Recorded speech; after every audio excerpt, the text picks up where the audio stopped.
Halo teman-teman, jumpa lagi kita di podcast bersama Ikatan Wajib Pajak Indonesia. Halo Pak Rinto, masih semangat terus hari ini Pak? Selalu semangat Mas untuk menegakkan keadilan di dunia perpajakan. Oke, luar biasa Pak Rinto ya. Terus bersama kita semua nih teman-teman ya.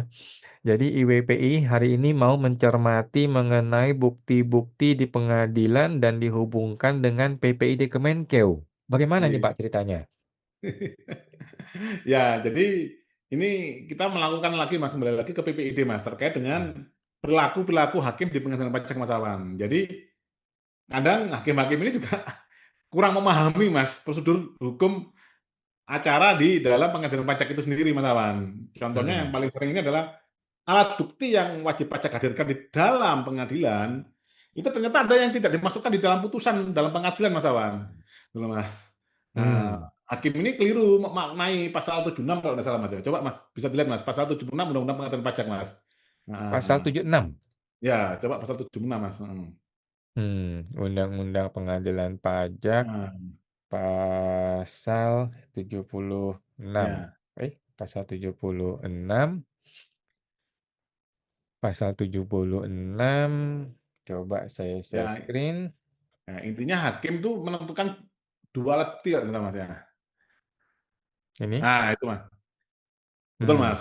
Hakim menentukan apa yang harus dibuktikan, beban pembuktian beserta penilaian pembuktian, dan untuk sahnya pembuktian diperlukan. Nah, ini Mas. Hmm. Nah, ini dia mengkebiri dia ini Mas, di dunia perpajakan ini rata-rata mereka tuh Hmm. membaca pasal tuh hanya satu yang tidak komprehensif Mas. Bahkan pasal Hmm. 69 lihat Mas. Nah, ini Mas. Hmm. Nah, alat bukti sebenarnya pasal 69 ayat 1 ini kan ada, lah, misalkan gini Mas Awan, ada 10 alat bukti Mas yang Hmm. dihadirkan di dalam persidangan. Hmm. Nah, ini 10 alat bukti ini harus masuk dalam putusan semuanya Mas Awan. Hmm.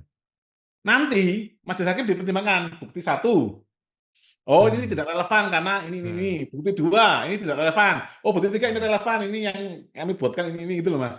Lah, Hmm. kalau wajib pajak sudah berdarah-darah mencari Hmm. keadilan di pengadilan pajak, Mas, menghadirkan 10 alat bukti, tapi hakim cuma milih 2 alat bukti yang mau memenangkan tergugat. Ya, buat apa ada persidangan? Hmm. Kan Hmm. gitu, Mas Awan. Hmm. Harusnya kan semua alat bukti, entah itu alat buktinya lemah, entah apa, itu harus harus dimasukkan dalam putusan, Mas. Hmm. Masing-masing alat bukti tadi itu harus dipertimbangkan oleh majelis hakim, Mas Awan. Hmm. Nah, itu ada di Undang-Undang Pengadilan Pajak juga, Mas. Setiap alat bukti itu harus dipertimbangkan, Mas. Nah, Hmm. pasal 84 kalau nggak salah, Mas. Nah, ini sambil Mas Awan lihat, saya tampilkan suratnya, Mas. Hmm. Nah, ini adalah kami melakukan keberatan atas permohonan informasi, Mas. Hmm. Nah, saya Rito Setiawan, permohonan keberatan Hmm. atas nama Ikatan Wajib Pajak Indonesia. Udah ketemu Mas ya? Sambil lihat pasalnya Mas Awan ya. Yang harus Pasal dipertimbangkan. pasal berapa, Pak? 84 kalau nggak salah Mas ya. Pasal 44 dari Undang-Undang Pengadilan pajak. Nah, pokoknya 8 setiap bukti Mas. Oh. mengenai alat bukti. Ya, setiap alat bukti itu harus dipertimbangkan Mas. Kalau nggak salah yang ini Mas, putusan pengadilan pajak harus ini loh Mas, harus ada ketuhannya Maha Esa. Pasal 84 kalau nggak salah. Hmm. Eh, Pasal 84. Putusan pengadilan pajak harus memuat, iya. Ya, poin apa Mas? F kalau nggak salah. Coba Mas. Poin F adalah mempertimbangkan dan penilaian setiap alat bukti. Setiap Mas, kan tidak boleh, bukan pilihan Mas. Betul. Nah, kalau dia ini ada 10 dipilih 2 Mas. Lah aku mau Oke. menangkan siapa? Kan ya bukan gitu, Mas. Hmm, hmm, hmm, hmm, hmm, Nah, ini Mas.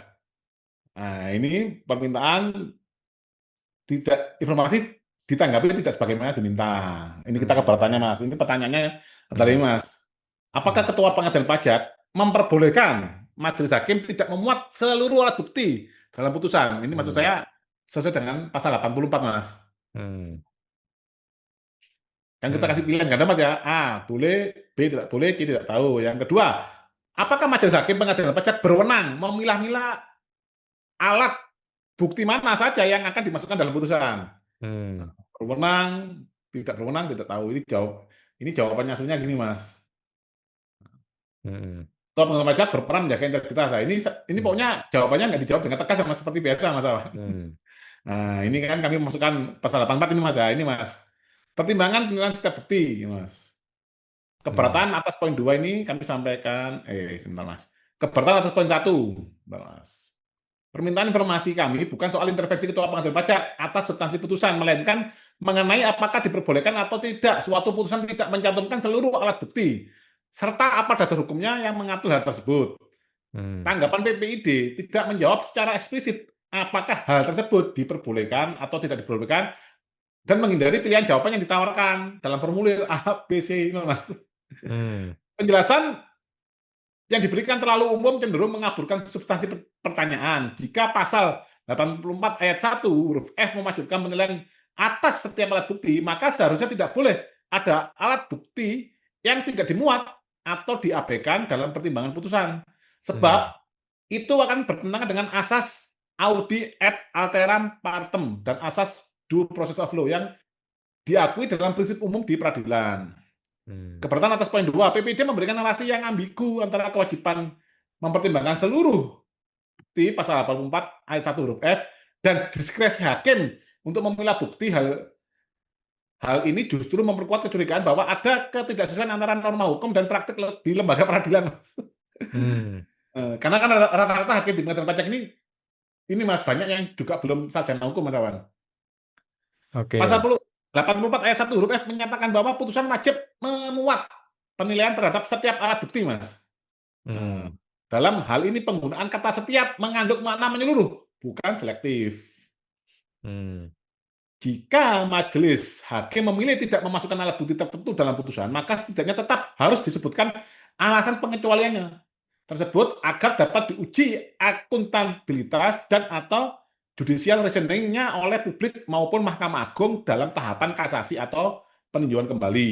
Hmm. Pernyataan bahwa alat bukti tidak harus dicantumkan secara rinci namun secara substantif berpotensi membuka celah ketidaktransparanan dan Hmm. seharusnya dijawab secara lugas dalam format yang diminta boleh atau tidak boleh. PPID Hmm. seharusnya PPID seharusnya berperan aktif memastikan bahwa informasi yang diminta dijawab secara lengkap dan akurat termasuk dengan meminta klarifikasi pendapat Hmm. resmi atau pendapat resmi dari unsur teknis terkait. Hmm. Kegagalan menjawab secara eksplisit menunjukkan kurangnya. Nah, ini Mas, Hmm. optimal sebagaimana dibacakan oleh pasal 21 Undang-Undang KIP. Jadi ini Hmm. ya mohon maaf ini pengadilan pajak blunder lagi Mas, nanti tidak bisa menjawab secara tegas Mas. Nah, demikian keberatan ini Hmm. saya sampaikan. Ini PPID Kemenkeu atau PPID Pengadilan atau PPID Mahkamah Agung? Ini kan kalau ini pasti ke Kemenkeu dulu Mas, nanti Kemenkeu mengarahkan ke Ketua Pengadilan.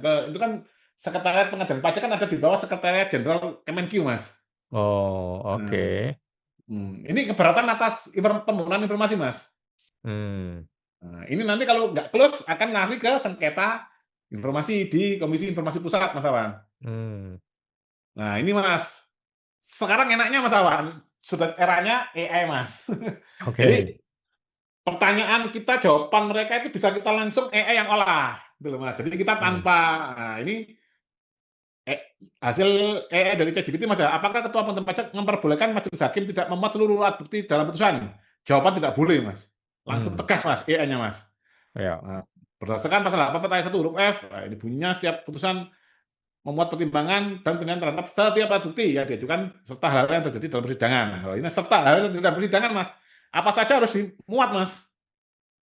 Dengan demikian, Hmm. setiap alat bukti yang diajukan dalam proses persidangan harus dicantumkan dan dinilai dalam putusan. Ketua Pengadilan Pajak secara fungsional tidak memiliki kewenangan memperbolehkan atau melarang substansi pertimbangan hakim.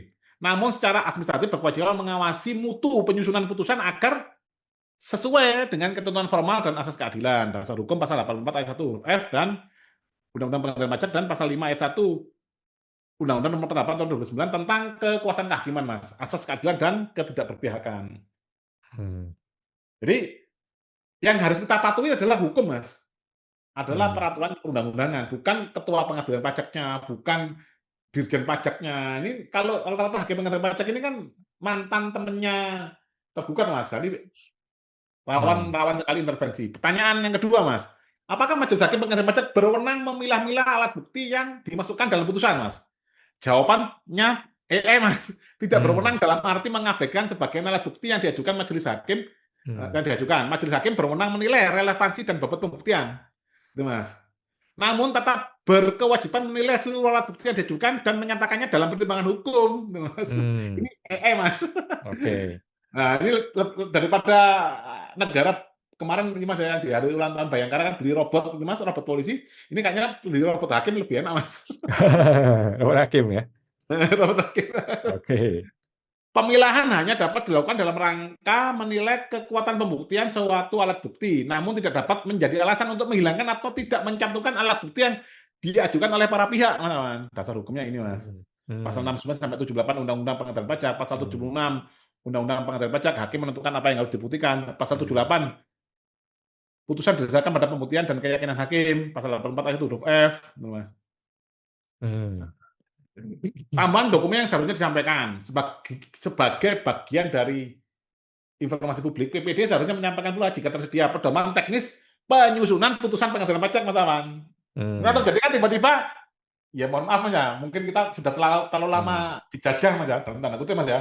Kita kan Hmm. kalau ada putusan pengadilan yang lihat kan, wah kalah, udah biasanya udah nggak dilihat Mas. Hmm. Bener nggak Mas? Mas Awan juga seperti itu Mas ya, yang dilihat kan Ya. paling bawah Mas ya. Nah, Hmm. dikabulkan atau ditolak atau diterima gitu. Iya, Nah, iya. pokoknya, nah, Jalan paling ujung. ya paling ujung. Nah, Hmm. kalau kita analisa Mas. Nah, pedoman teknis penyusunan putusan pengadilan pajak, SOP atau surat edaran internal ketua pengadilan pajak bila ada terkait format dan isi putusan. Dokumen Hmm. pelatihan hakim atau kebijakan mutu kelembagaan peradilan pajak yang mengatur prinsip akuntabilitas putusan. Jika Hmm. dokumen tersebut tidak tersedia, maka harus disampaikan secara eksplisit bahwa dokumen yang Hmm. dimaksud tidak tersedia penguasaan atau belum diterbitkan oleh pengadilan pajak sesuai dengan pasal 17 huruf G Undang-Undang KIP. Hmm. Hmm. Keterbukaan informasi publik pada ini. Nah, ini Hmm. sekarang kita buatkan ini, Mas. Kalau Hmm. mereka ini karena kita keberatan, ini kita lampirkan, Mas. Hmm. Aspek penilaian, kejelasan penjawab pertanyaan utama. Hmm. Keterangan tidak menyatakan boleh atau tidak boleh secara eksplisit, skor 30%. Hmm. Kelengkapan dasar hukum, mengutip pasal relevan namun tidak menjawab secara eksplisit, 50%. Hmm. Penjelasan posisi ketua pengadilan pajak umum normatif dan tidak operasional, 40%. Hmm. Terus ketersediaan dokumen administratif, tidak menyampaikan atau menyebut keberadaan atau tidaknya dokumen, Hmm. 0%. Kesesuaian format permohonan, tidak mengikuti format Hmm. pilihan plus penjelasan. Nah, kita kan ada pilihan ganda terus penjelasan, Mas. Dia tidak mengikuti format kita, itu Mas. Hmm. Itu 25%. Total pemenuhan adalah 29%. Kesimpulan, tanggapan PPID ini belum memenuhi prinsip Hmm. keterbukaan informasi yang cepat, tepat, lengkap, dan dapat dipahami masyarakat. Hmm. Nah, ini Mas. Nah, ini pertanyaan udah kita layangkan, Mas. Hmm. Seperti itu masalah. Oke. Luar biasa. Jadi ini keberatan sudah masuk dan akan menuju ke sengketa dong ya? Ya, nanti kalau tidak dibalas, kan ada waktunya, Mas. Nanti kita akan ajukan sengketa informasi Hmm. di Ya, jadi Komisi Informasi Pusat, Mas. ini PPID kerjaannya bukannya memberikan informasi, tapi berusaha mencari alasan untuk menolak memberikan informasi. Iya, ini kayaknya apa ini Mas? Ini mungkin perlu Pak Presiden perlu tahu ini Mas. Ada apa Mas? Permasalahan sistemik di dunia perpajakan ini Mas. Hmm. Permasalahan sistemik ini mungkin Mas terlalu lamanya Menteri Keuangan yang sudah menjabat Mas ya. Ya, ya, ya, Jadi ya. jadi budaya-budaya ini Mas lebih dibiarkan itu Mas Awan. Tidak ada perbaikan yang fundamental Mas, karena untuk ya namanya kita negara Mas itu harus hukum ini atau keadilan ini harus terwujud Mas. Kalau hukum Hmm. aja tidak terwujud dengan adil Mas, nah itu jangan harap Mas ya. Jangan mimpi Indonesia Emas 2045 Mas Awan. Hmm. Itu dulu Mas yang paling penting Mas. Oke. Hmm. Jadi budaya mencekek rakyat ya, bukannya malah melindungi rakyat ya. Iya Mas. Tidak sesuai loh Mas dengan apa Mas ya tujuan kita membentuk negara itu Mas. Jadi inilah orang-orang oknum-oknum ini adalah malah menjegal tujuan negara Mas. Ini seharusnya yang ditangkepin sama Panglima TNI juga Mas sama Kapolri Mas sebagai pengaman dan pelindung rakyat Mas. Oke, siap. Baik, terima kasih Pak Rinto. Kita tunggu bagaimana proses sengketa di PPID-nya. Terima kasih Pak Rinto. Jumpa lagi Pak di podcast berikutnya Pak. Oke Mas, sama-sama.